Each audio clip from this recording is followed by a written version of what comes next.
A civil society organization, Global Rights, has called on the federal government to ensure transparency is upheld in the solid mineral sector. The program manager of the group, Edosa Oviawe, made this call at a town hall meeting aimed at promoting fiscal justice and social safeguards in the solid mineral sector held in Abuja. Oviawe says waste in the sector will be cut and growth will be achieved through this measure of transparency. The lack of transparency in the solid mineral sector, I think, is actually encouraged by what we call the issue of beneficial ownership. And that is where we are having some people that should be promoting transparency in the sector, that is actually in charge of the sector, are actually stakeholders and shareholders on some of these companies that are in the solid mineral sector. So what that means is that so many of these things are still left in the dark. So many of these issues are still left in the dark. For example, the leakages we are having in the solid mineral sector right now is overwhelming. If you read the reports issued by NATI year in, year out, you see billions of dollars that Nigeria is losing as a result of the lack of transparency in the solid mineral sector.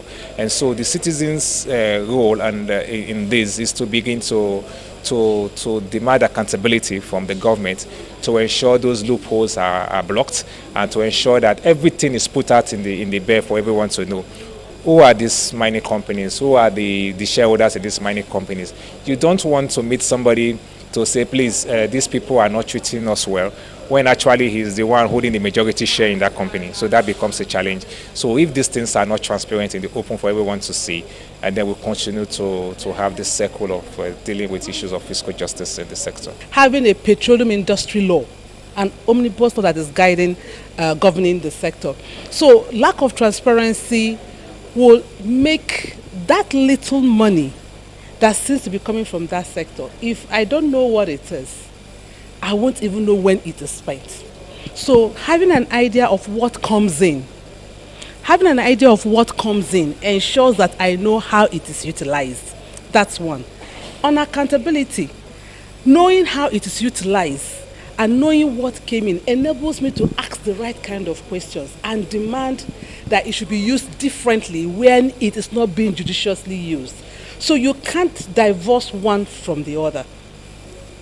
Do you get what I'm saying? Okay. You can't divorce one from the other. So lack of transparency and accountability had made the sector not only opaque, had made corruption to fester in the sector, had made infractions to continue to happen in the sector. And this is what the EITI has come in to beam the searchlight on what is going on in the sector, to enable you and I ask those questions, have conversations around how our Commonwealth is being used, to what use is it being put to. How do you ensure that the revenues from the sector is distributed equitably and that proper safeguards are put in place to ensure that the communities that bear these mineral resources are well catered for? And we've talked about a whole lot of things, which includes making sure that there is transparency and accountability in the sector. That when you put all of these things in place, it will ensure that the mineral-bearing communities are well catered for,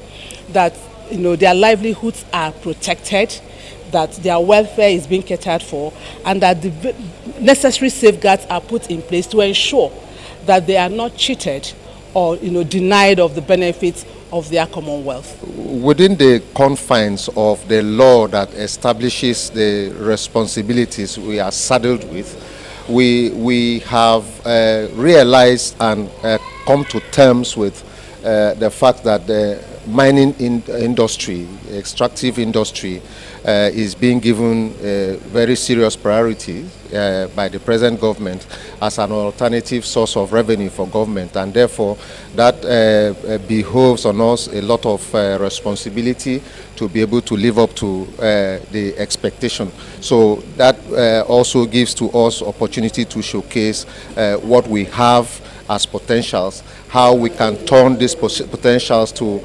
wealth and to the best benefits of the citizenry and Nigeria as a nation.